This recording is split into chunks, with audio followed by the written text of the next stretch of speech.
Hey guys, and welcome to my Chinese build order.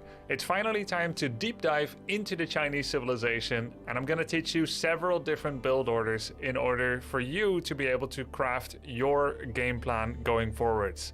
In my first 5 build orders, I had a single playthrough, a single demonstration. This time I'm gonna have 4 build orders for you, and you can find everything about them in the chapters in the video length. So feel free to jump to any of the builds that you're particularly interested in.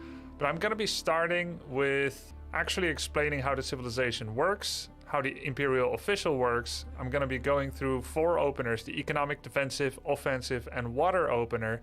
And I also have all the paper build orders in the description below the video player. So if you'd like to have them next to you while you try to play alongside with my instructions, those are there for download for you. So let's talk a little bit about the Chinese civilization.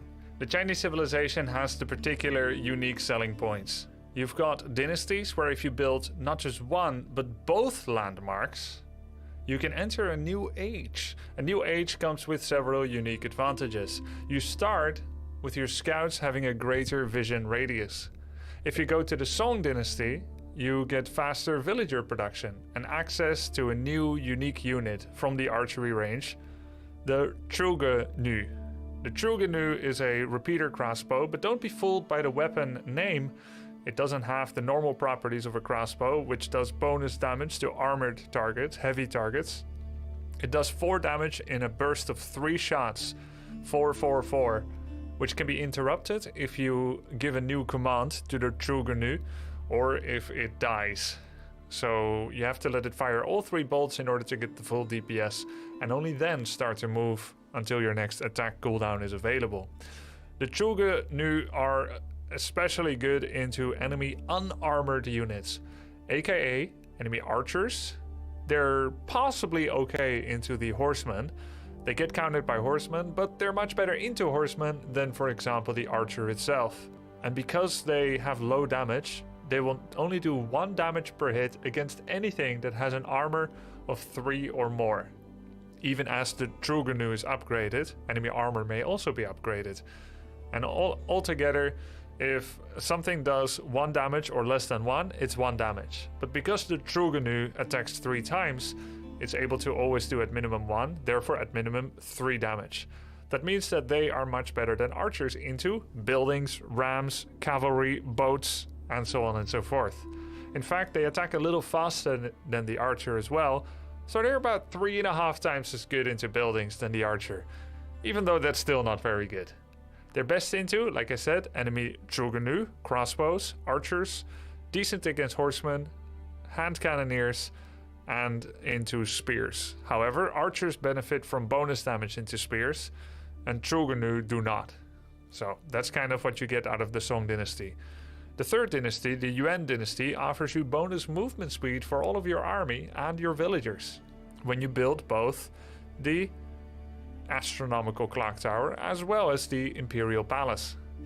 And the final dynasty, the Ming dynasty, offers you bonus health for all military units. Gains access to the grenadier, which is an archery range unit that has splash damage.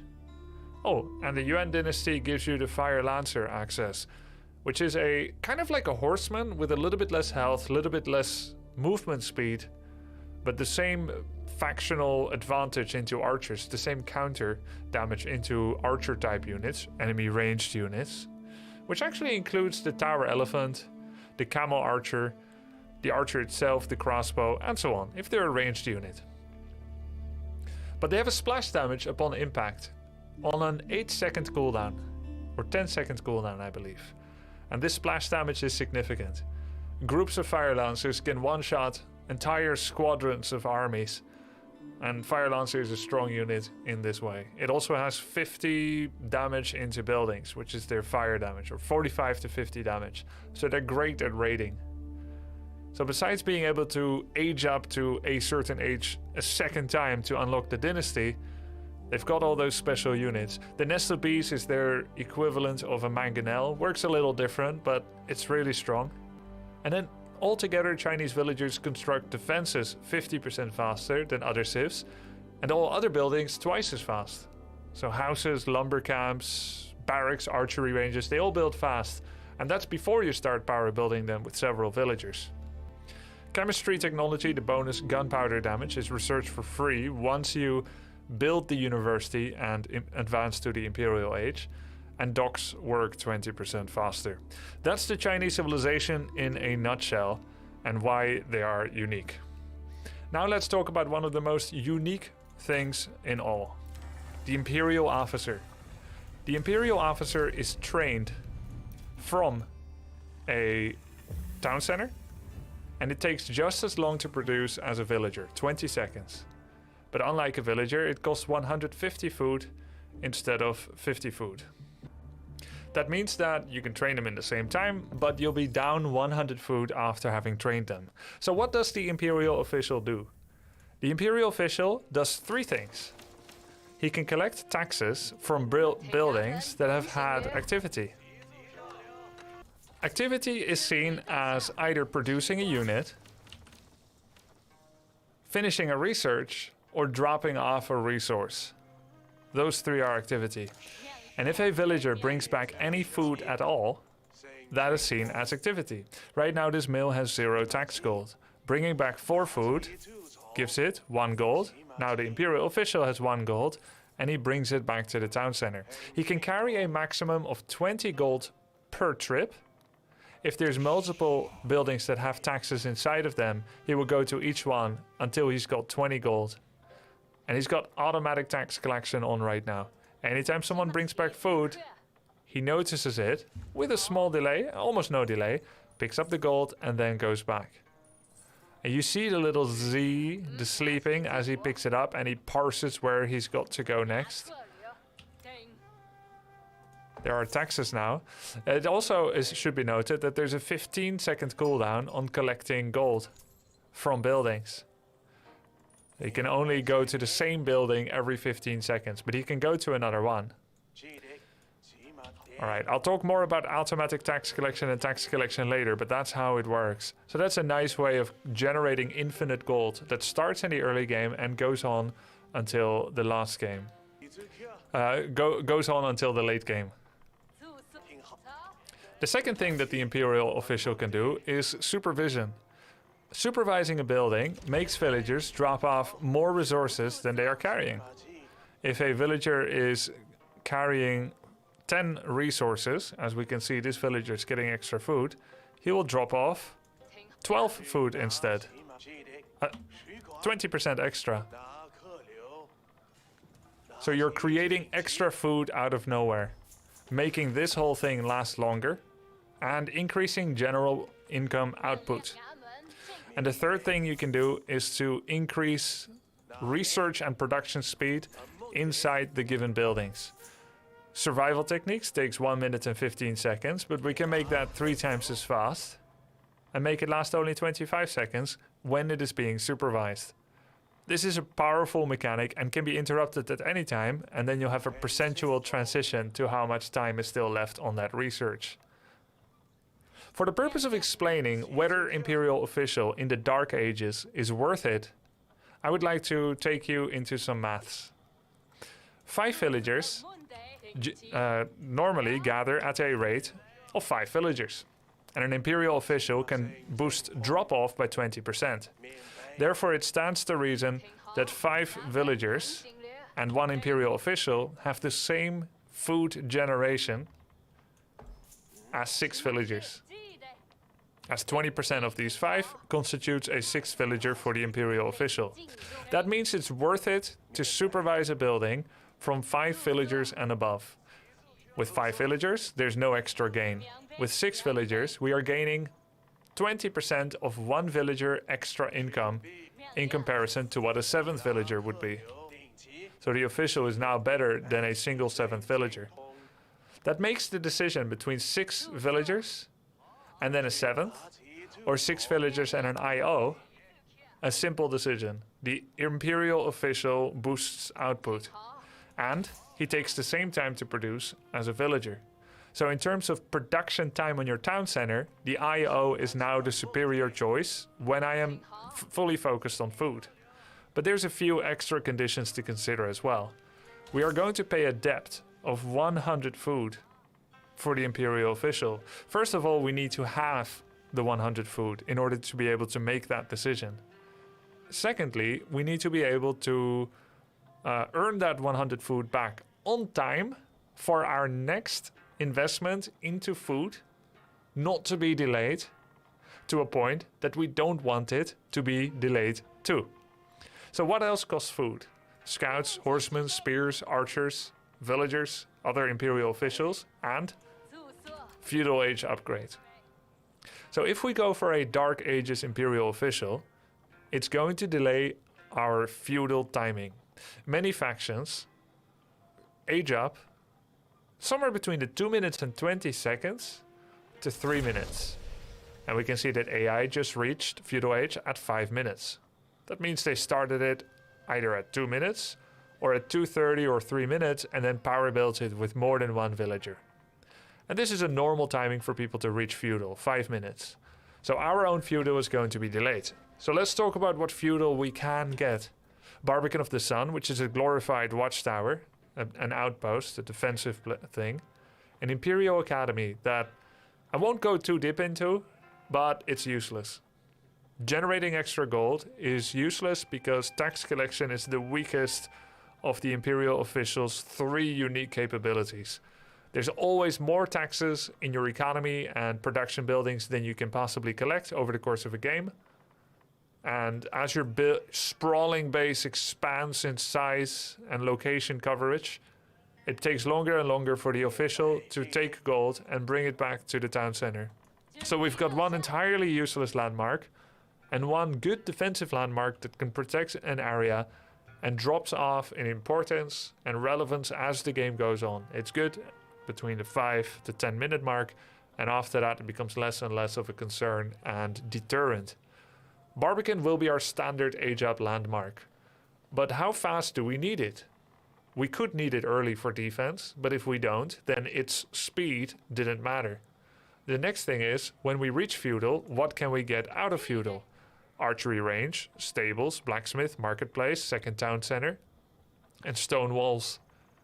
That's what we can get out of feudal.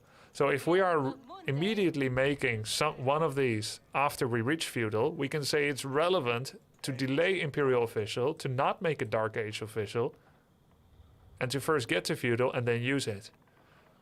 But now the question is, when does the imperial official pay back his loan of 100 food? When are you actually ahead if you go for an imperial official compared to if you don't? And if you do go for a dark age official, should it be at the 0 minute mark, the 0 second, 0 minute mark, the start of a game? Should it be your second unit, third or fourth? For this, I have done some maths. Okay, let's explain how we can generate extra food from the imperial official. He can supervise a mill, but he can't supervise a town center. And in the Dark Ages, generally civilizations, and the Chinese are no different, do not gather with more than 5 villagers on a resource. If we go for early lumber, except for when it's on a water map, we typically have somewhere between 1 to 4 villagers on wood. And on gold, we typically have 0 to 4 villagers on gold. French faction is different, sometimes have 4 or 5 or 6, but that is in anticipation of gold spending in feudal age. Stone likewise, 4 villagers usually the most, and rather at the end of reaching feudal rather than at the beginning of it. And can that 100 food really be spent when you've got so many villagers on wood? Do you even have 100 food left in your town center? So typically the only reason for you to want to make an early imperial official for the purpose of gaining a better economy in the course of a game, somewhere in the first 10 minutes of a game, you require a mill. And the mill costs 50 wood. How much wood do you have at the start of a game? You can make a mill, a mining camp, and a lumber camp, and you're out. Or you can delay the mining camp and then go for a house, so you can go over 10 population. But once you've got these expenditures, you're gonna need to have extra wood in order to make anything else at all. So in order to make the mill, in order to validate the imperial official, we need a mill. And because of that, we need a lumber camp. Many feudal tech timings do not use a lumber camp. They go mill, house, and mining camp. Or you can go lumber camp, house, and mining camp, and don't mill, and just gather the sheep under your town center. So if you want to use the Imperial Official, the mill is required, therefore the lumber camp is required. And therefore you don't have wood for a mining camp. But the tax generation aspect of the Imperial Official can give us some advantages here. It is possible to get enough gold to age up without even going for a mining camp, simply by using the taxes. Okay, let's talk a little bit about how much villagers drop off in terms of resources. Generally, villagers generate about 40 resources per minute. 40 food, 40 gold, 40 stone, 40 wood. It's an average and it's influenced by many things. For example, distance from mill to the berries. This is going to hurt your output. And if a sheep is here, it doesn't generate as much food from villagers as when a sheep is here, under the town center, nigh invisible. This sheep has 0 travel time for villagers that are standing directly next to it, but has more travel time for villagers that are standing on the outside of it. That's why we're working in averages here. It's not important for it to be 100% perfect. Just accept the figure that it's 40 resources per minute, roughly. That means that 5 villagers, or 6 villagers, and 5 villagers and an IO, as we said before, is even. And that means that 6 villagers plus an IO generates more than 7 villagers. And we've explained this before, because 6 times 1.2 is 7.2, and 7 is 7.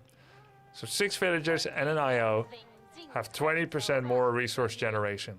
And since a villager generates 40 resources per minute, 0.2 times 40 is 8 resources. So the IO has 8 food advantage. So if we're talking about 7 villagers, we are now generating at 8.4 villagers worth, which is an extra 0.4, which is 16 resources. So let's say that we either want 8 villagers on food, or we want 7 and an Imperial Official. 7 and an Imperial Official has the depth of 100 food, but you're generating 16 extra food per minute compared to 8 villagers. So how long does it take to earn back the 100 food? Well, that's 100 divided by 16. And that's 6.25, or 6 minutes and 15 seconds. So the 100 food is earned back over 6 minutes and 15 seconds. That means if Imperial Official is your first training, you will earn it back at 6 minutes 35. However, you only start with 6 villagers, not 7. So for the purpose of simplicity, let's say that your first production is a villager, and then you make the Imperial Official, then you'll always truly be gathering with 7 villagers. And that means when your official finishes at the 40-second mark of the game time, you will earn it back by 6 minutes and 55 seconds. That's when you are better off or equal, and then start getting better off, as to if you would have never made the Imperial Official at all in the Dark Ages. 6 minutes 55. However, all of your villagers will bring back their first portion of sheep food that the moment that your Imperial Official could have finished producing. They're bringing it back 2 seconds after the IO reaches your mill at the berries, where the sheep also will be brought to. Therefore, we will just start with the Imperial Official, then we'll make the extra villager to have 7 on food, and then we'll remember that around the 7-minute mark, we will be better off. So that is the maths on the IO when we always have 6 or more or 7 villagers on food. By the 7-minute mark, we'll be better off. So now let's talk about why we may not want an Imperial Official. The time between the earliest feudal timing and the 7-minute mark is where we would need to gain an advantage on the map. If we are able to, between the 5 to the 7-minute mark, or let's say 5 to 6:30, That's a 1.5 minute window. If in that window we are able to achieve some real progress on the map with horseman pressure, 1, 2, or 3 horsemen, or maybe 5 scouts, or maybe we want to have 5 archers very early. If we are doing any of those and we're killing enemy scouts, enemy villagers, we're denying him access to scouting, we are controlling a deer camp, anything like this, with the known strategies we have at this time, including any strategies that may come up in the future, if we are able to use the 5 to 6:30 game time, then I will say IO is probably best skipped.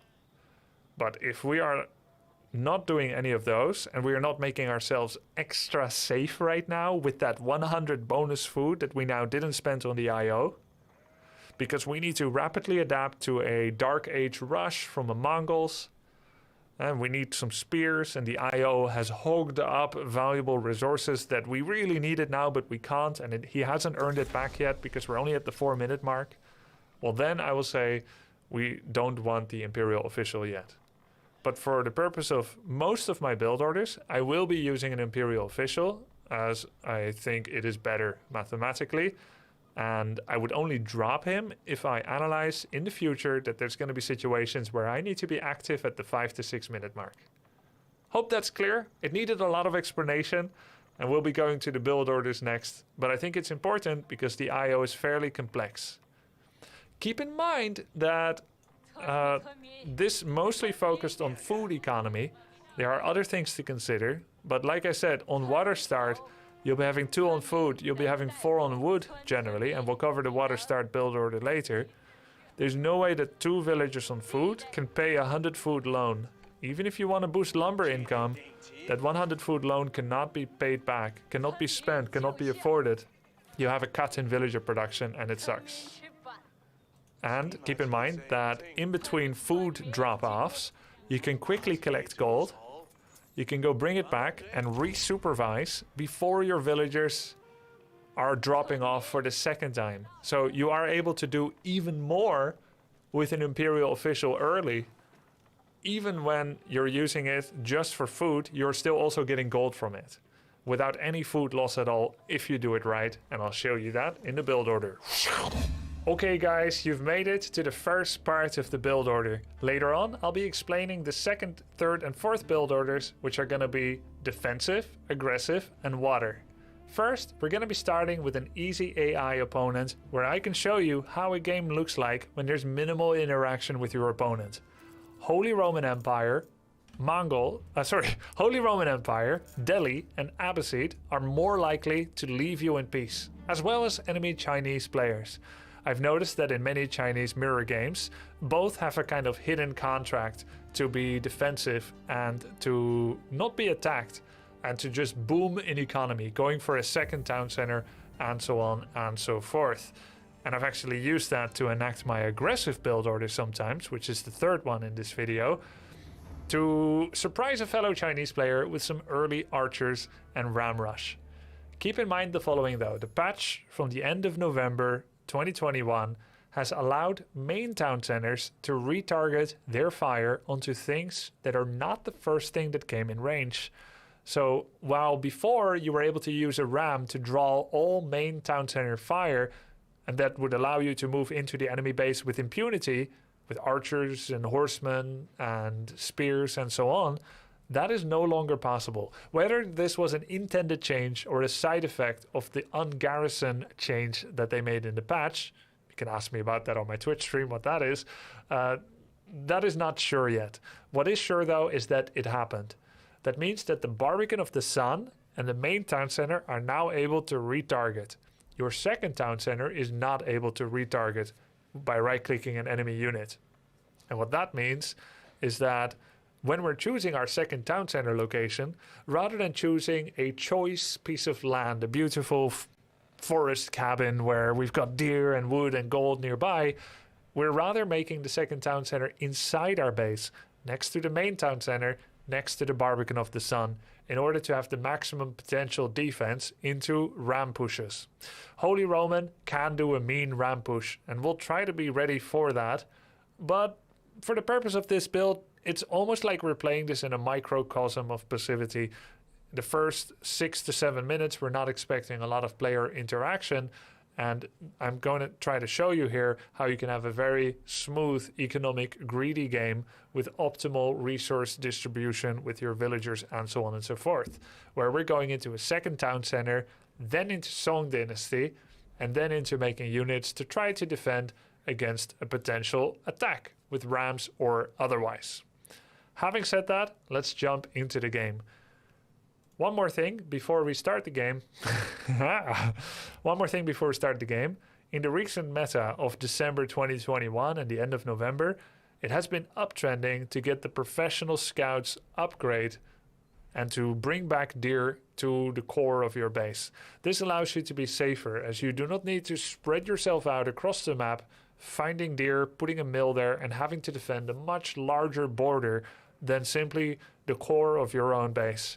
Not being forced to rely on sheep or just berries or making early farms for food can be a really big advantage. Furthermore, any scouts that you make are able to be part of a future scouting plan, or maybe your scouts can fight their scouts, and maybe your professional scouts deer carcass courier service can deny your opponent who has the exact same plan to courier the deer back to their town.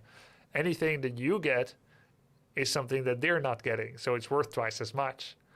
Therefore, there's been a lot of professional scouting, and we'll try to incorporate that into our build as well. So without further ado, let's begin. First thing we're gonna do is build a mill on the berries. First unit we're gonna make is an Imperial Officer. We're gonna bring back at least 1 sheep, preferably more. And we'll take the villagers, and we're going to put the sheep right here so that 6 villagers can surround it. We're now going to look for as many sheep as possible. We can see only 5 can surround it. The other one went for another sheep. Ideally, you make the sheep spaced just far enough from the mill so that all 6 can attack the same sheep. All 6 can gather from the same sheep, which means that their drop-off timing is synchronized. Now, while we play on the map Hill and Dale here, we can actually say that opening with deer would have been even faster. They have a greater gathering rate than sheep. But not every map has deer this close to the base. As such, I will not be making use of them, as that would give an unfair advantage and would ruin the benchmark of this video. We will look for the moment where all of them bring back their food at the same time. Gonna make a house now, and then he's gonna go to wood. All of them just brought back their food. That's when we're gonna collect tax, bring it back, and then Shift E back onto the mill. We can see that we only missed 1 window from that one guy that was killing the second sheep.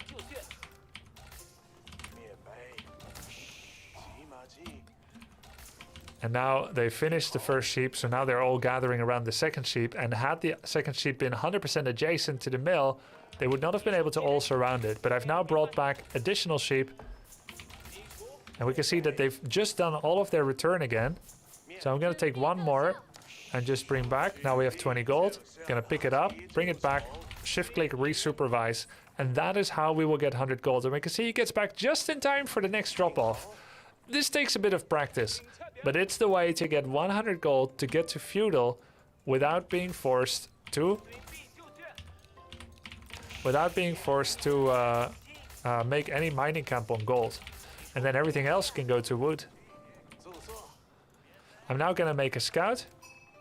Then I'm gonna make 1 more villager. I wait for the big drop off again. And if you are missing the big drop off point of your villagers, you can always do a force return command yourself and then shift click back to food, which gives you the window to pick up the 20 gold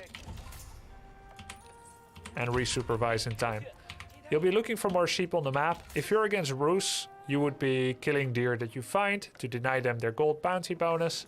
We also are going to go for a second scout. Not all of my builds that I've shown on YouTube so far make use of a second scout, nor is this the perfect window that I've settled on for another scout.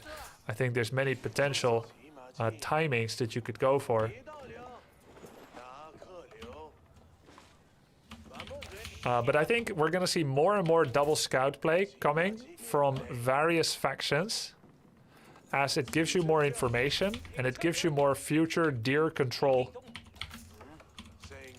After we had 5 villagers on wood, we made a second imperial official to supervise wood. As you remember the maths, it is worth it to get another official as soon as you've saturated a resource node with 5 or more villagers. And while that does slow down potentially my feudal, it gives me more resources to work with in the future. We've just reached enough resources for feudal, so we're going to make a Barbican of the Sun to protect another gold and to protect a stone. We're also going to make another house. The scouts keep going around to find more sheep and to also get information from him. And we can keep doing the same thing to get bonus gold. But now that we have a bit of enough food, we're going to start getting gold, as we'll require gold for professional scouts upgrade. We can also do a forced return of our wood if we want, but it is usually not good to do a forced return of wood to optimize wood income. It's better to wait for the majority to bring it back, as force commands increase walking time, and that can be a bad thing. We're not making another imperial official, both because we do not have the 100 food loan to afford his cost, nor do we have another resource node. And he should not be here, by the way. There's no point to supervise this with so few villagers on it. We don't have enough to supervise yet. You want to have 5 minimum. Okay, we're going to bring back these sheep. This one is scouting. He's going to bring back his sheep as well. Okay, we now have enough on for wood. We're going to get stone and we're going to supervise that too with this official. He's going to supervise it. Before it's finished, you can supervise it already. All the villagers go on stone. We're trying to get enough gold in order to afford this professional scouts. And we're going to make a stables to make additional scouts. All new villagers now will go to wood to get the 400 that's required to afford a second town center. So we're doing several different things at once. They're going to bring back their gold. That's enough for now. He's going to bring back the taxes, and that's going to give us enough for the professional scouts upgrade.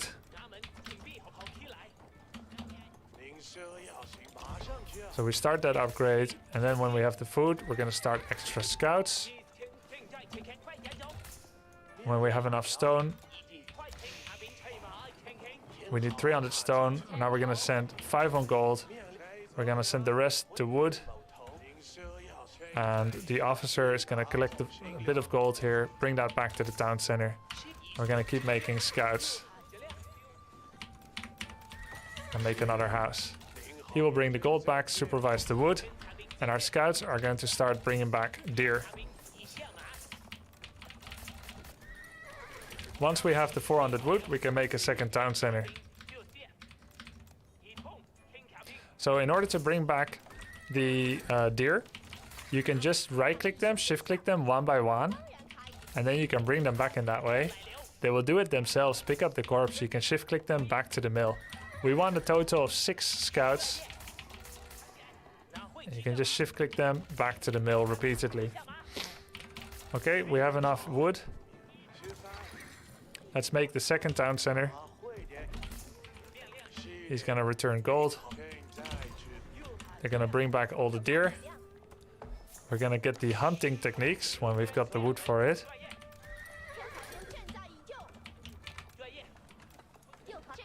And this is very micro intensive. Hunting techniques. This is all very micro intensive. As we need more on food again, since we've made as many scouts as we require. Second town center is done. Gonna balance out our economy as much as we can. We're now making 2 town centers at a time. Now everything goes on we're gonna get wheelbarrow upgrade. Everything goes on the deer. All the villages here. We're supervising the 2 buildings that have the biggest representation.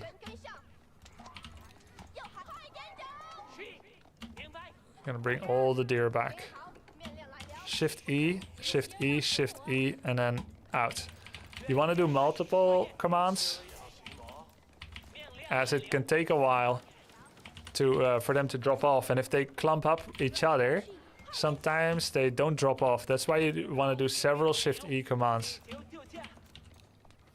Just keep kind of balancing out your economy. You can also build a new lumber camp, supervise that, have all of them power built it, and then they do a supervised drop off. Plus 69, nice. Okay, now that we've reached enough resources, we can go for Song Dynasty. I don't really care where to make it. That's gonna give us bonus villager production, and we also need to worry about defense. So we're gonna make 2 archery ranges to be able to be prepared to make Chugunu. Early scouts and units can kind of be dealt with our scouts. We've done a very greedy economic opener. We're gonna have a lot of villager production. We're gonna prepare houses. The moment that our Song Dynasty finishes, we're gonna make villagers. Bring back as many deer as you can on the map. And of course, if you're doing really good, you will check, hey, is my opponent ram all-inning me? Maybe we should send 1 scout to the enemy base to see if it's gonna be a ram all-in. If it is, I may in fact play this game differently. Ram all-ins are pretty hard to hold for Chinese. We would be doing more walls to buy time. We would be skipping Song Dynasty and maybe get... maybe we'd skip Song Dynasty, or we would like gather resources differently. We'd probably skip hunting techniques and wheelbarrow, get Song Dynasty faster. Because I think Chugunu are the best counter in general that we can make to a ram all-in. As although they do get blocked by armor, they still have 3 shots. And then the next thing you want to do is just to get a lot of gold, get a lot of food. We are getting a lot of food. You want to get a lot of gold in order to go to the 3rd age. And depending on how many units you make, you should be able to go to the 3rd age at something like the 11-minute mark or close to it. Maybe not quite the 11-minute mark, but it really depends on how many Chugunu you made. So we'll bring back some gold. Got villagers making houses and stuff. You're gonna make walls. Now, I ain't saying that this was a perfect opener. Some people can have 2nd TC and Song Dynasty much quicker, but they wouldn't be doing professional scout upgrade. There are quicker timings for that, but I'm kind of doing many different things at the same time. I'm securing a massive food income for the future. I'm securing a very healthy economy, a lot of scout presence. I have the ability to go horseman if someone is being aggressive with archers earlier. And when that happens, I would be supervising the stable to make it count for 3. So there are definitely variations possible. I'm not looking to do anything the fastest.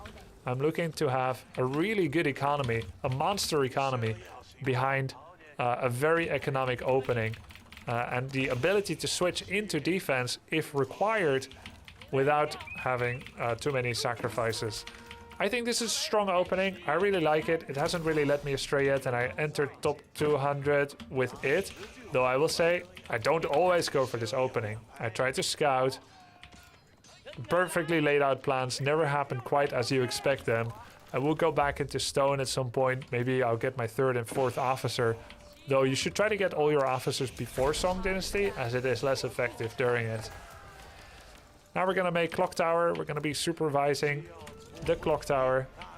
We're gonna be supervising everything. You want to have 1 on Clock Tower, 1 on gold, 1 on mill, and 1 on lumber camp.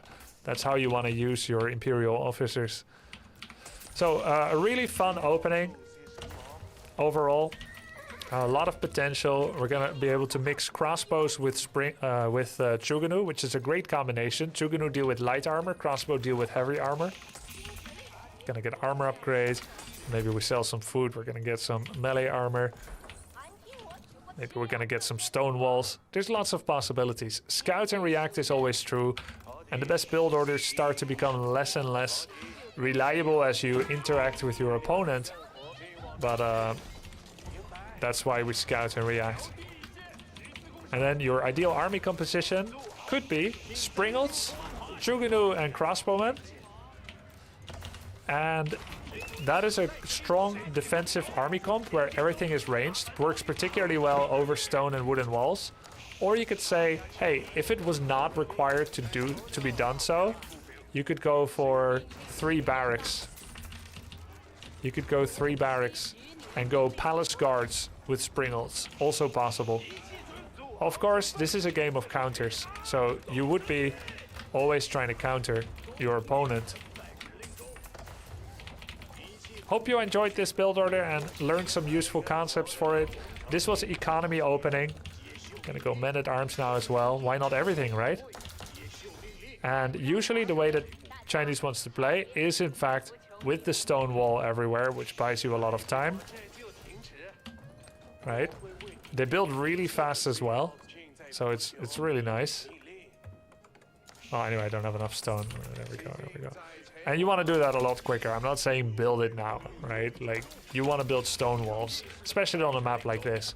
And then usually the way that China would move out onto the map would be with 800 stone. And then you would like, as follows. You would take this, you'll build a keep. It builds super fast. You take all your army, you take your villagers, you build the keep, and then you build a mill, stone camp, whatever you want.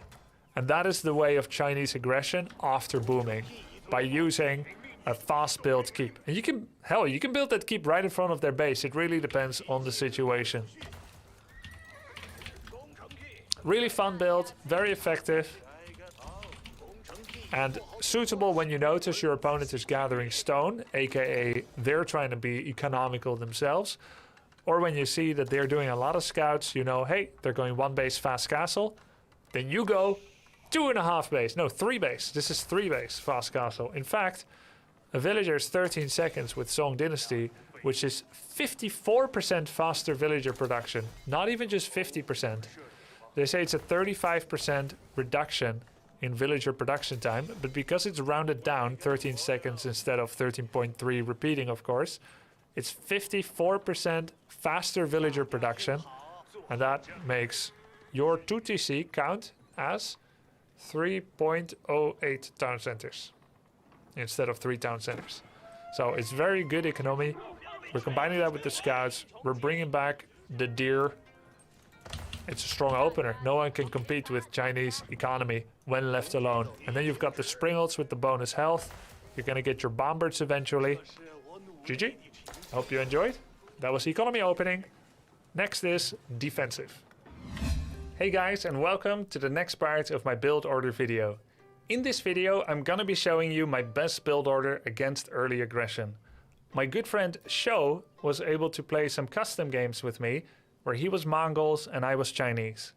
Mongols right now, as of early December 2021, is the primary aggressive faction. And I would like to start this part of the video by explaining why they're aggressive, how Chinese can stop it, or perhaps how we can't stop it. I'm going to be speeding this replay up and show you some of the mechanics of the Mongol in order to fully understand this part of the video, as I just pause it for a second. Mongol players tend to open up with an uvu, a unique economy and technology building that can be built over a stone outcropping. Uvus will allow you to have boosted military production. Instead of having any villagers on top of the uvu gathering stone, you will gain a trickle of gold every second, and that's going to allow you to mass produce units. Let's have Shou finish this barracks, and then we can see how that works. The barracks finishes, and we can see that he has the option to make a standard spearman at the standard price during for a standard duration, or he can just spend the exact same wood and food and then have that be increased to 2 spearmen, everything the same, but he's just drawing from an extra resource of stone. This is how the Mongols work. So using 80 stone allows him to make 2 spearmen at a time. And now, after the first set of spearmen, he can make another set of spearmen, and he does so gratefully. That means that he's going to be having, as soon as he's got the food for it, 4 spears for the price of 2. While we should be counting the stone cost as well, the stone comes in at no villager expenditure. It's a one-time upfront cost of the uvu, and after that, it's going to be continually used. we can see that there's not enough stone to do this a third time immediately. So he can either make a fifth spearman or wait until he's got enough stone again to make a fifth and a sixth together. Now I would like to talk about cost efficiency. If one player is able to make spearmen 2 at a time for the price of 1, in this case the Mongols, and the other player would have to pay the full pound for spears, it stands to reason that eventually the other player would be overwhelmed by the spearman, not being able to match that kind of production efficiency. Even if I use the Imperial official to boost the speed of me pumping out spearmen, I wouldn't be able to have the resources to have as many as he has at the same token. Therefore, I must conclude that they can have more spearmen than me, and it is not sensible for me to combat his push with spearmen. We actually had a ladder game where Sho beat me handily with his spearman aggression, and I decided to try and stop it with my own spears. And that was my conclusion. He would use his spears to beat mine, having more of them, and he then used it to stake out a claim, building outposts around crucial resources, denying me the access to things like food, gold, stone, or even wood.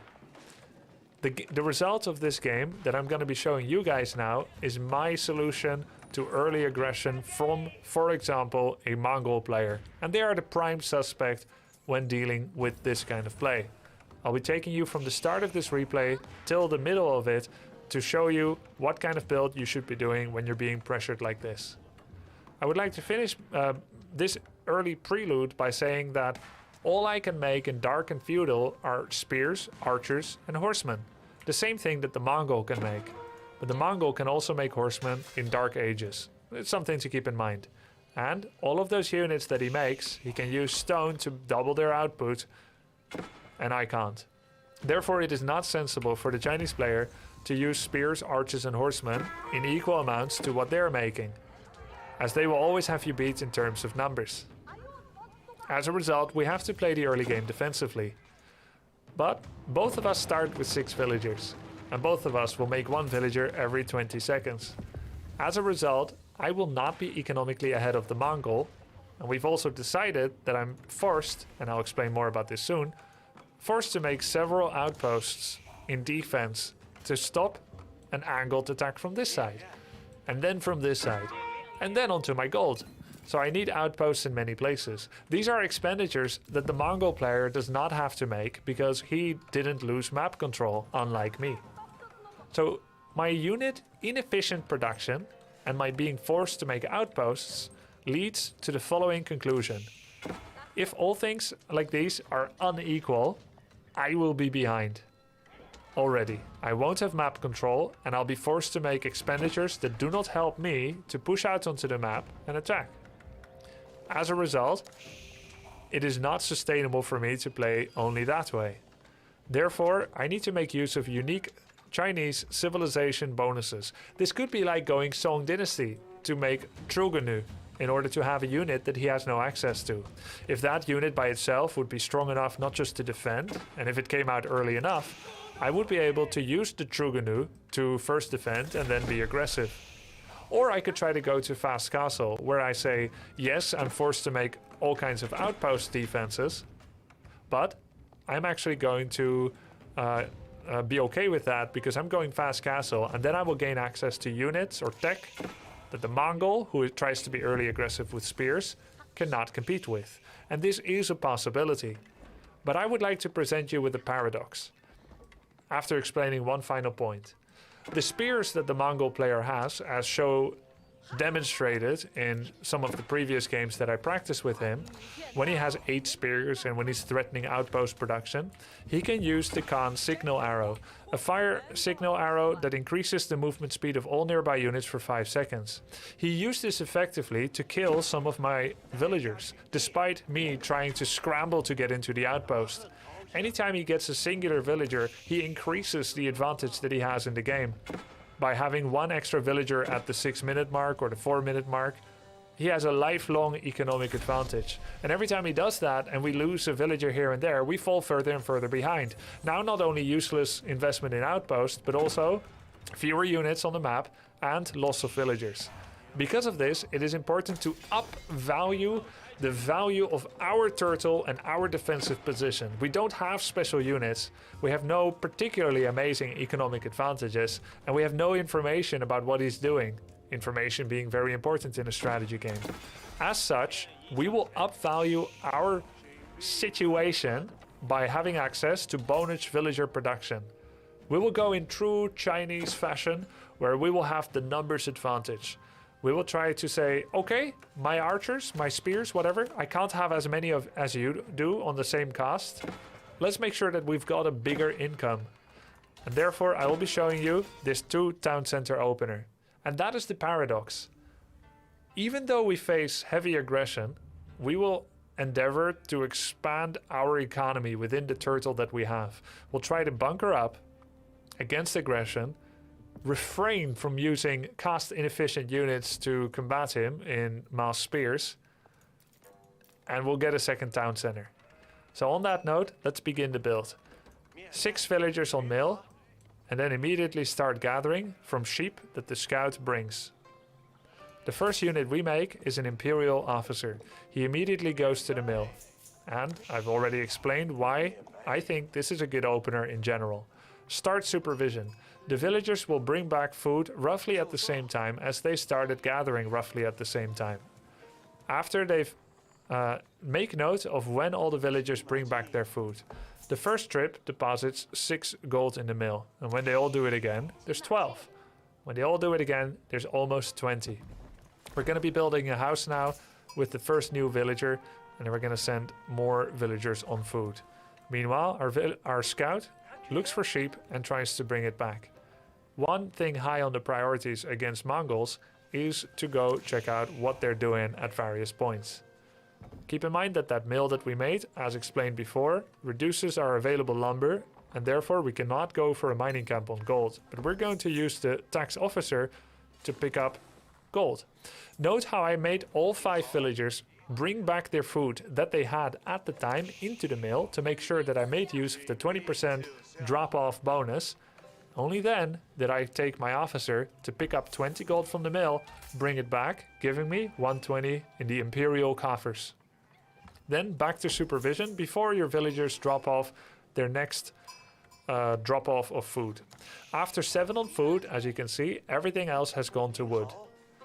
Normally, that's all fine and well. But against Mongols, we keep in mind the little footnote that if they are aggressive, and we're going to scout them now that we've brought back enough sheep, we will siphon off more villagers into wood so that we can make defensive outposts, so that we're not forced to make cost inefficient villager production.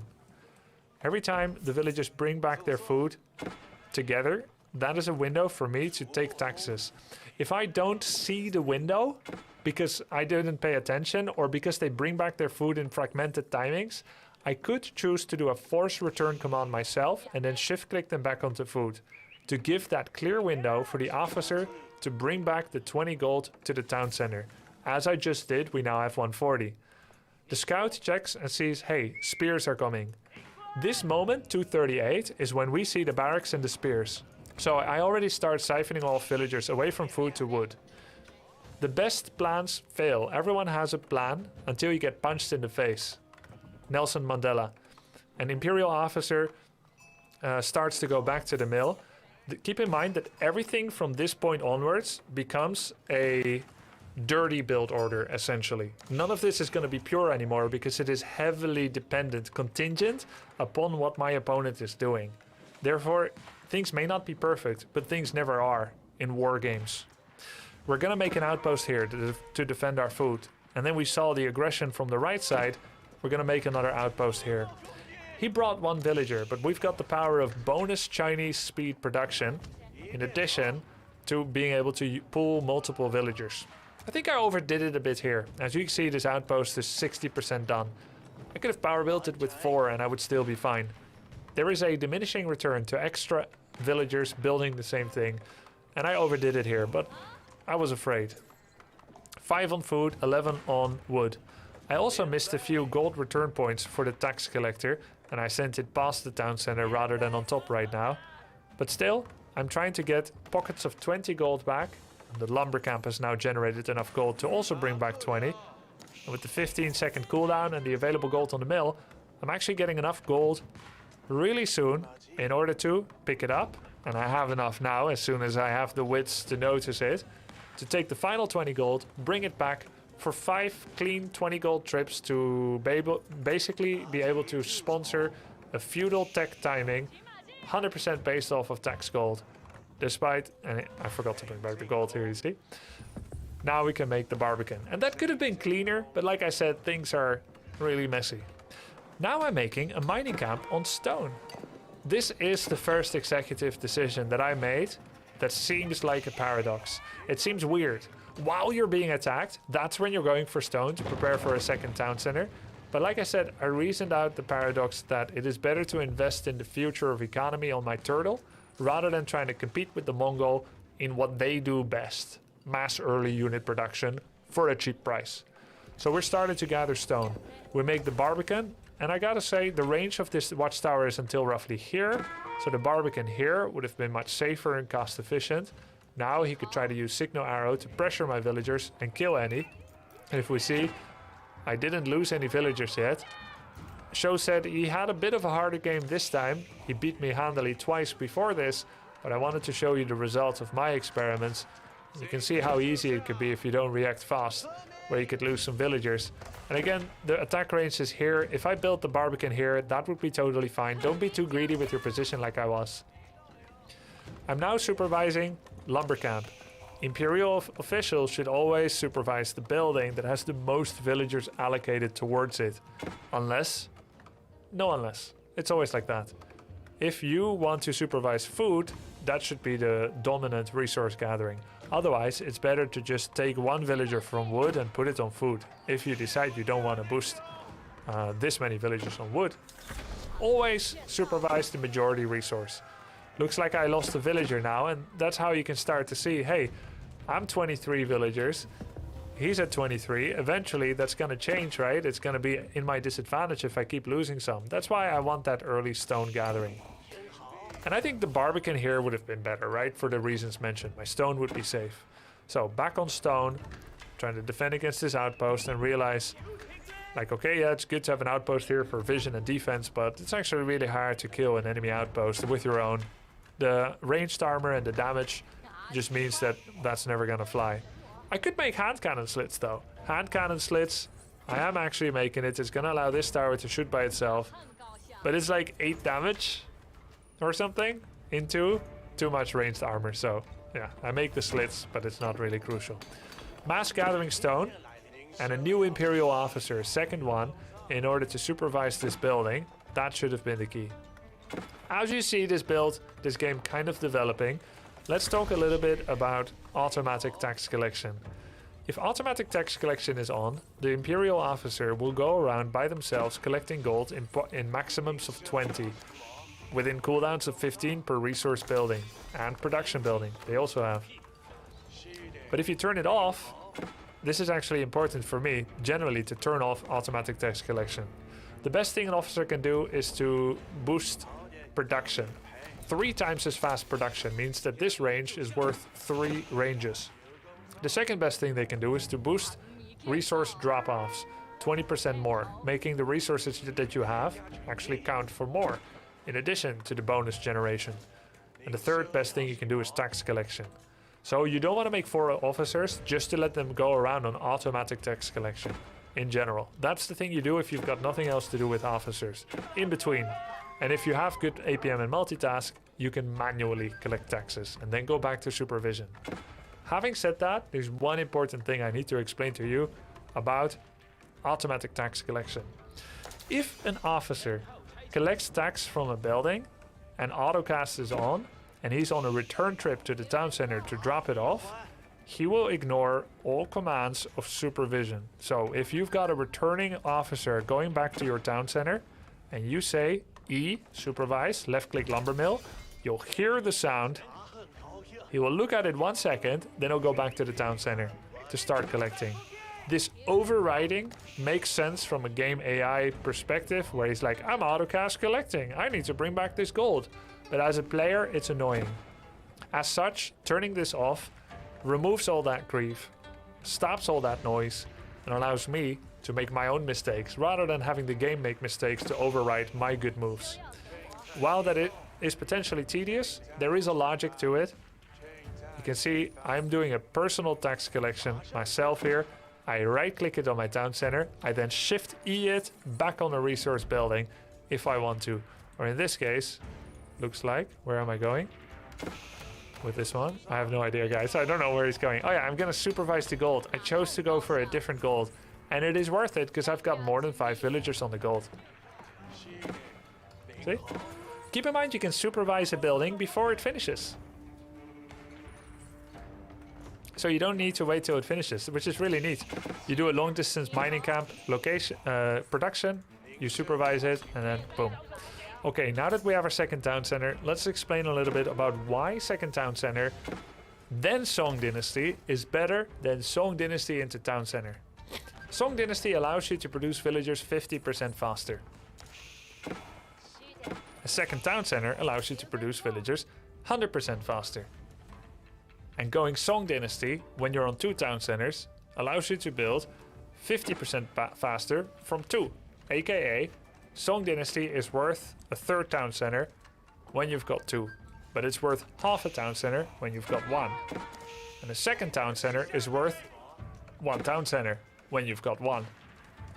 As such, the biggest economic advantage is gained from a second town center, and after that, Song has the same value as a 3rd town center when it comes to villager production and therefore your income scaling. And Song only, with no second town center, is worth only half a town center. Song costs 600 resources, and a town center costs 700. A negligible difference. Furthermore, the Imperial economy is virtually useless.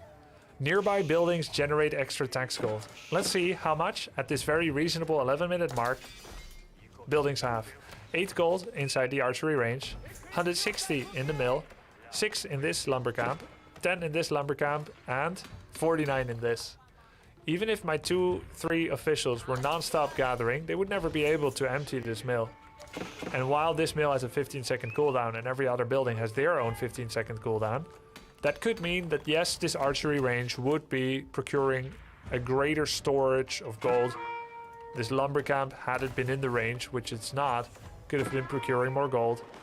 But it is almost impossible to collect that much gold, especially considering tax collection is the lowest of the 3 IO's capabilities. And this special upgrade to allow you to carry more gold per IO is also almost useless. It's not worth the money.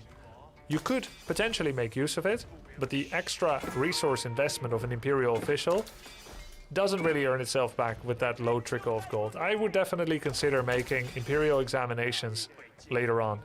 Now you can see that I have access to some archers and some Chuganu. This allows me to actually trade relatively even though I am very outnumbered. I killed 3, I lost 5. This is not a fantastic trade, but keep in mind that because I have second TC and Song Dynasty, I am producing villagers at 3 town centers rate.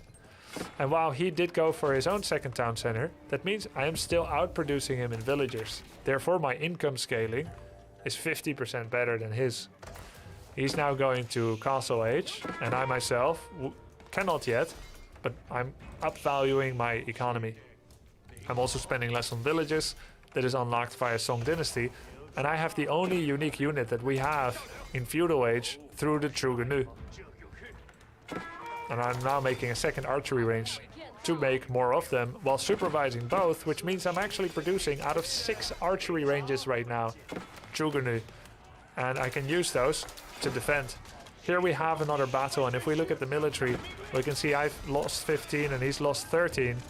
Almost an even trade. And now we've both lost 15. And now I'm winning the battle. And if I went for 1 TC Chuganu, I may not have enough resources to replenish my losses. But now we've driven him out, finally. We've driven out the rams and the archers with ourselves. And although the game still goes on, this is the breaking point where we've secured our defense.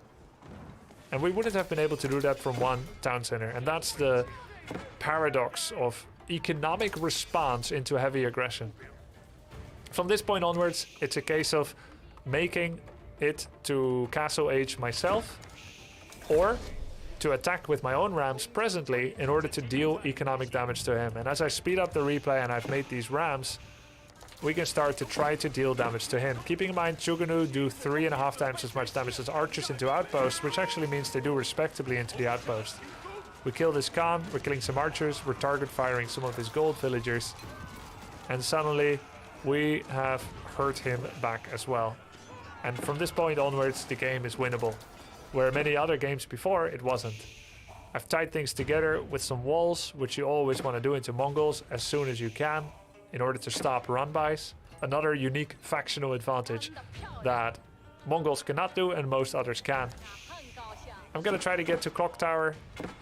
I do think I over-gathered wood, under-gathered some other resources, and I was too late on my castle age. But that's another case. This video was about defending early aggression, and I think I've shown the best way how, as far as I know. Hey guys, you've made it to the third build order part, ready to learn how to be a little or very aggressive with the Chinese civilization.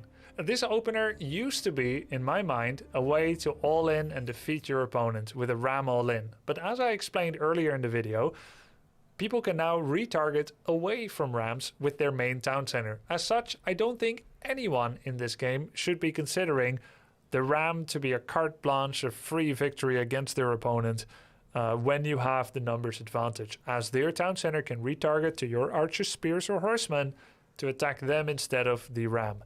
As such, we are focused on doing serious or moderate damage in order to draw ahead without relying on bonus economy like Song Dynasty or second town center to draw ahead.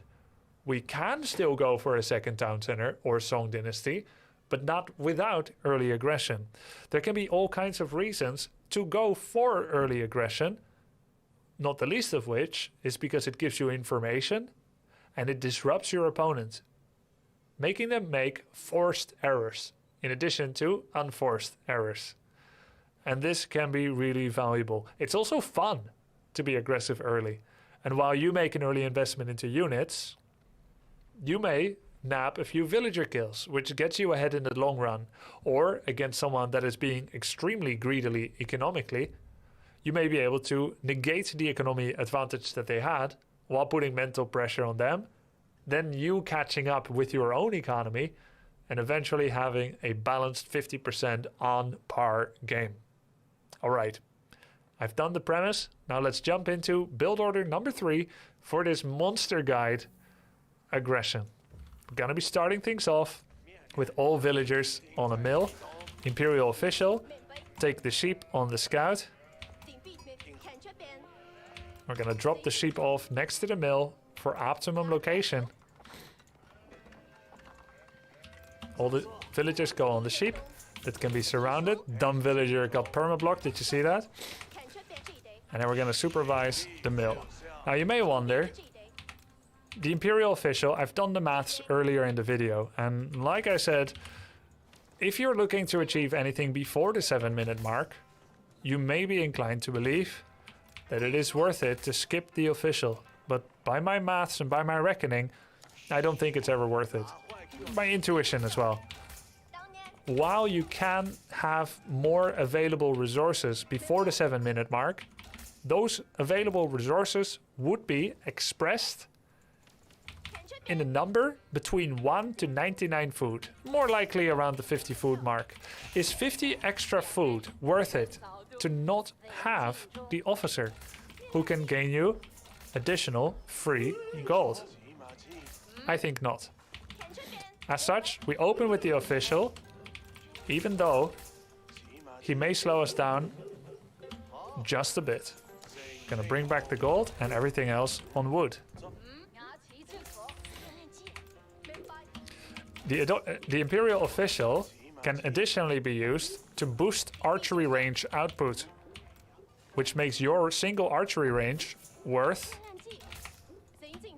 3 archery ranges. And as such, I believe, and we also don't intend to kill our opponent with this attack. We just intend to get economic advantage. So we want to have the officer. Wait till we have 20 gold. pick up the gold, go back, and go back. But we're not going to make a second Imperial official for this one. Not for this opening. Not like in the economy greedy opener. Just one. Once we've got 200 gold, we're going to age up, and we're going to have a heavy emphasis on lumber income. Actually, do I want the second Imperial official? I don't think so.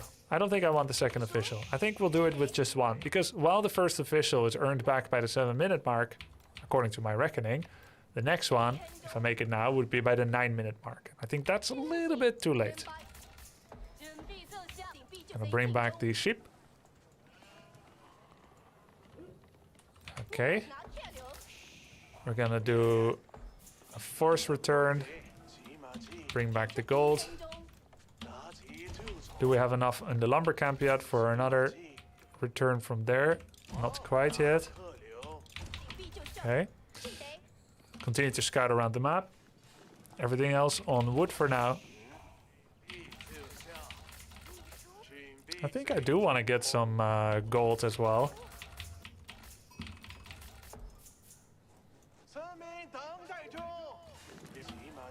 That's 20 gold. Bring that back, and then we go straight to the woods and do it again, and then we can age up. The Barbican is going to be next to the gold to protect it.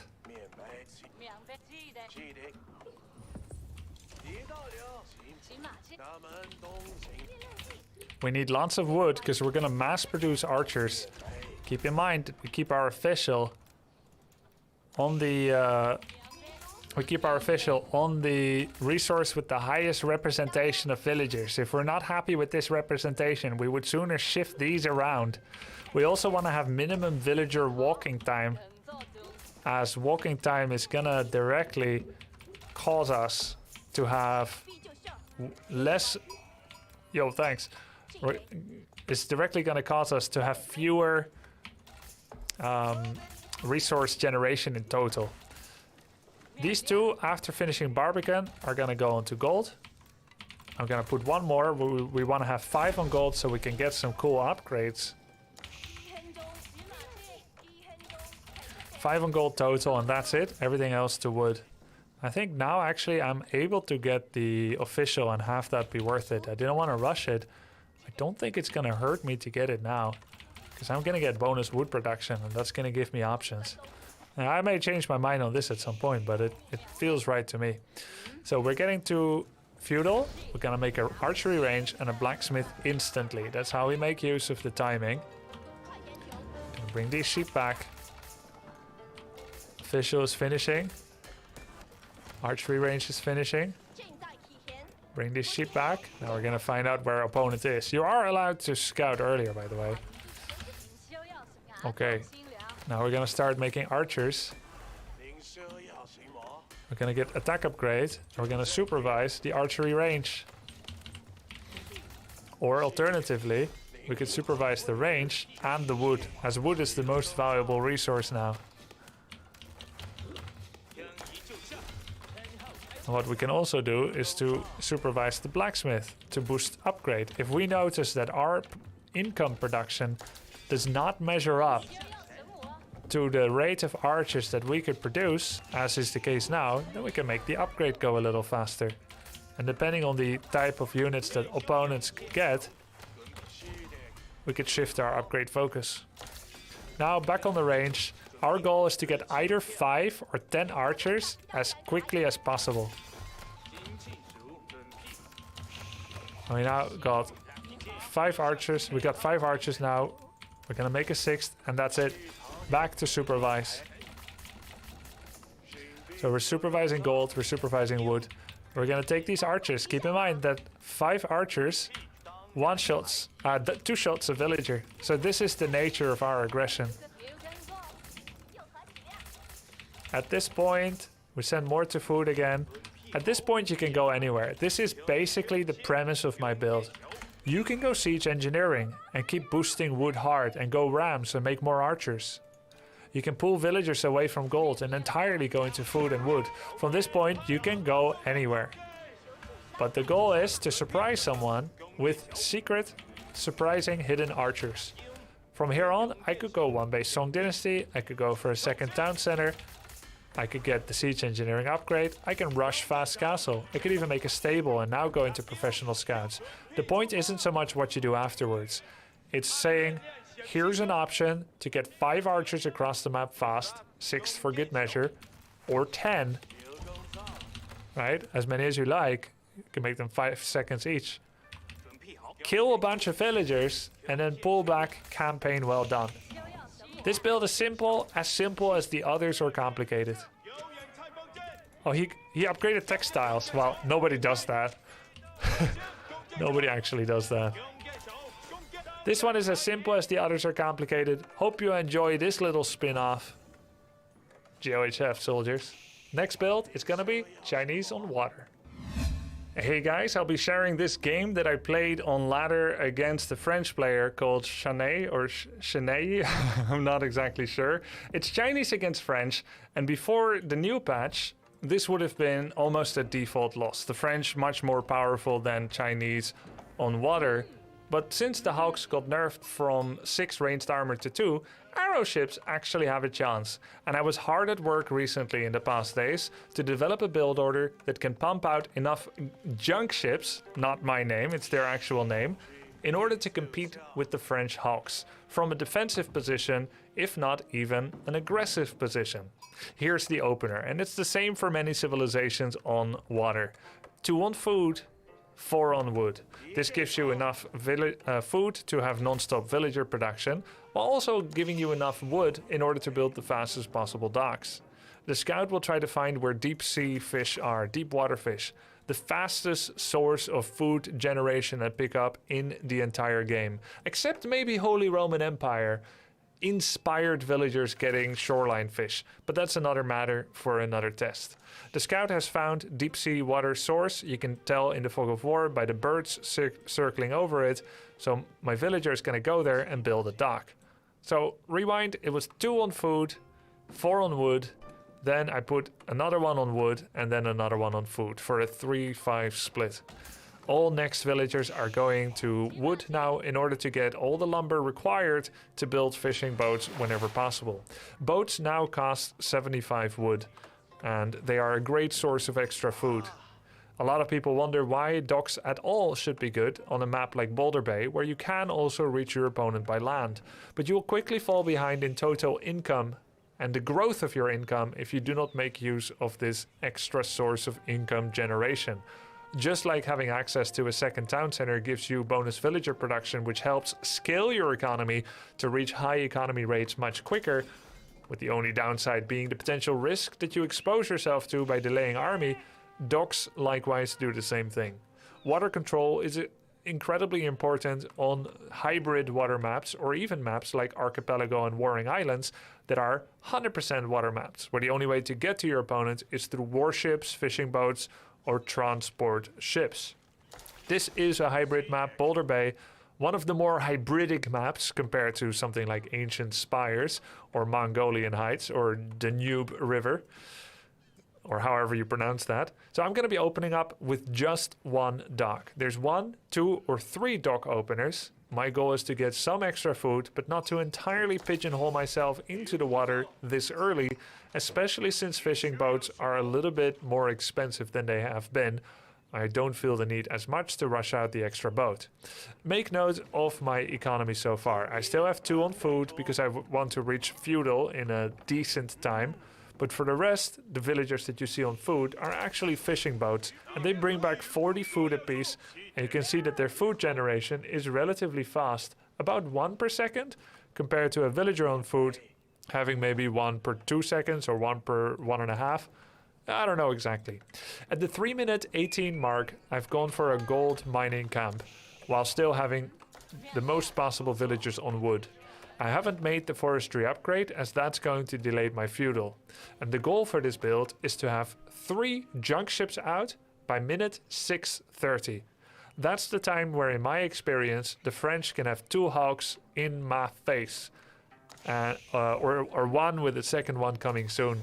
And 3 arrow ships can do good enough into that.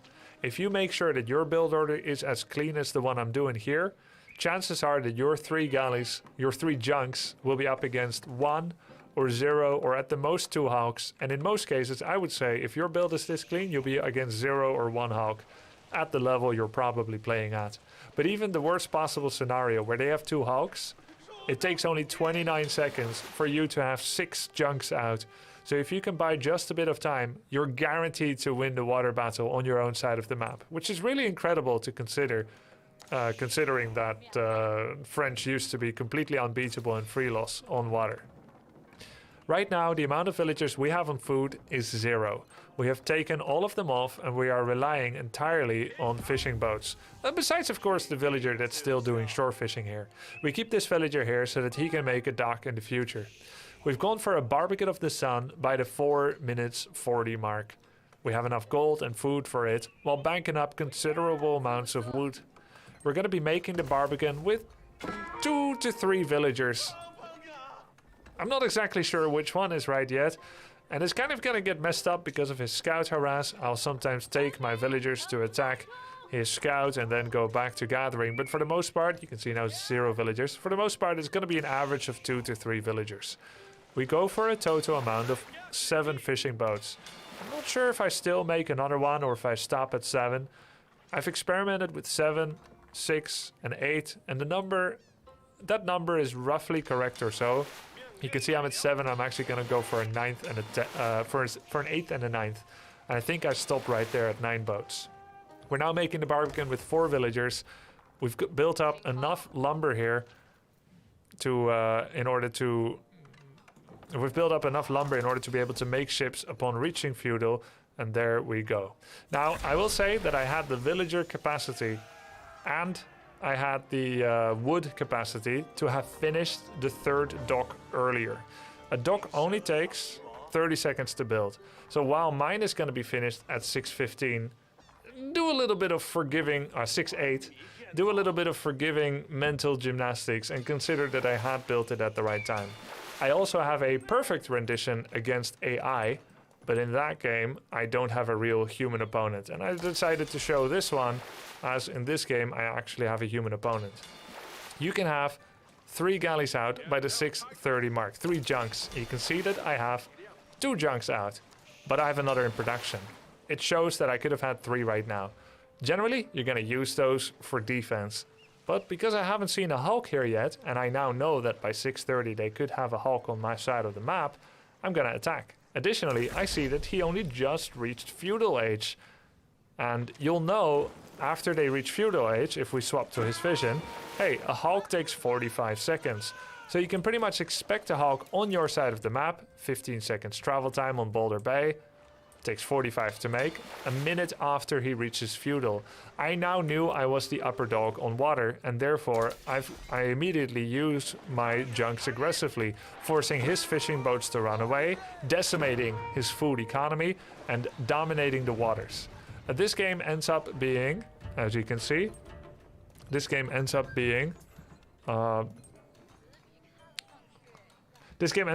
38-minute game, but I end up being the victor in it, in large part because I own and rule the seas. I'm now allowed to make more fishing boats if I so require.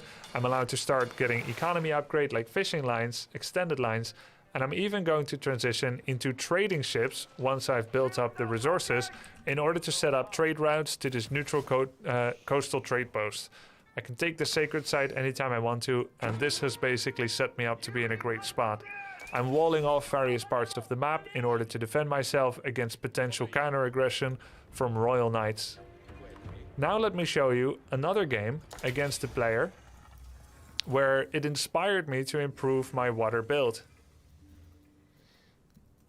And why I need 3 galleys by the 6:30 mark. When I played against Kento on Boulder Bay, also a French player, I had more of a spitball, a loose build where I didn't fine-tune everything, and there were several differences here. In this game, I also do a 2 on food and 4 on wood opener, as I kind of speed up this game so we can get to the relevant part. I'm gonna open up with a dock. A lot of elements are similar. but it shows that just adapting and kind of improvising can have different results. And I want you to pay special attention to the timing of my feudal, the timing of my opponent's feudal, when his hulks arrive in my base, the fact that I end up losing a villager to his scout and a wolf, I believe. That kind of sets me back as well, of course. But also the amount of fishing boats I end up making. Fishing boats cost wood, and one of the most big expenditures in food, as I slow down the replay to normal time again, 4:40 is when I can start Barbican of the Sun, and I kind of send my villagers quite far in order to make it in some kind of choice location, which will slow down my feudal. That's why I actually make it closer to the gold in the next game that I play, because I'm thinking, is this Barbican really gonna save me against cavalry run-bys? He could just go via here. Are the walls that I'm making here too early? Are some of these investments too much? Now we can see that he reaches feudal at 5:10, which is a lot quicker than my other opponent. That means he could have 2 hulks across the map by 6:10. If that happened with my other build, I would have 20 seconds where his hulks can attack my fishing boats, and then I would have 3 galleys to come out. So let's look at his vision, 3 junks to come out. He reached feudal very quickly, but he's only got a single dock. And I will tell you this, he can't reach feudal that quickly with 2 docks and be able to afford 2 expensive hulks. So while Kento is doing a variation here of a build order, if he really wanted to attack with 2 hulks, he would actually have to feudal later, not spend as much villagers to power build this, however many he used, and he would have 2 docks instead. So I'm confident that my opener can stop any amount of Hulk aggression. We see that his Hulk finishes at 6:15. It takes him 15, 20, 25 seconds to get across. And by the 6:30 mark, I would now have 3 galleys ready with the other build. However, in this particular rendition, not only am I 15 seconds late because I made 8 fishing boats, I optimized my economy different, I've got a food bank, I went for an early blacksmith, all kinds of investments that didn't purely lend itself to the perfect defense.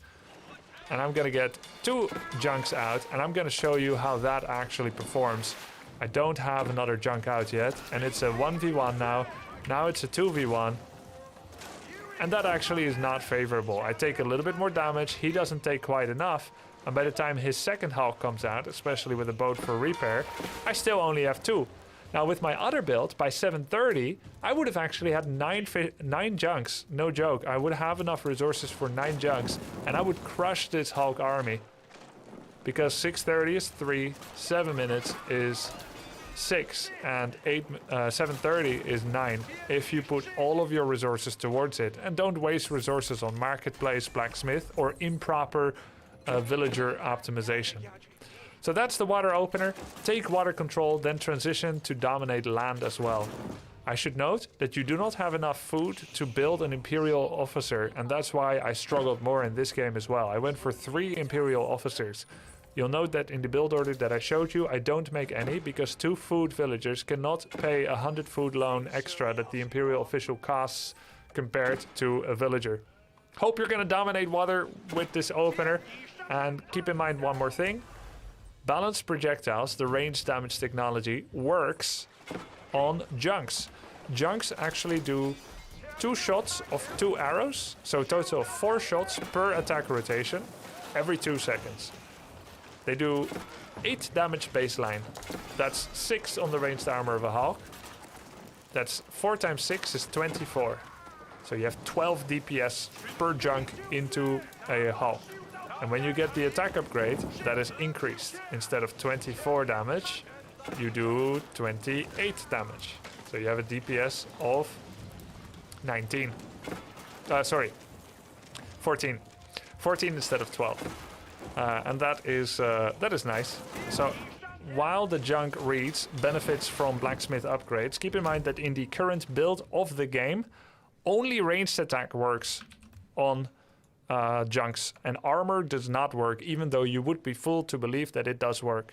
In this one I lost the water war and lost the game. In the other one I won the water war and won a longer game. Hope you're gonna dominate with this information, and GG GLHF.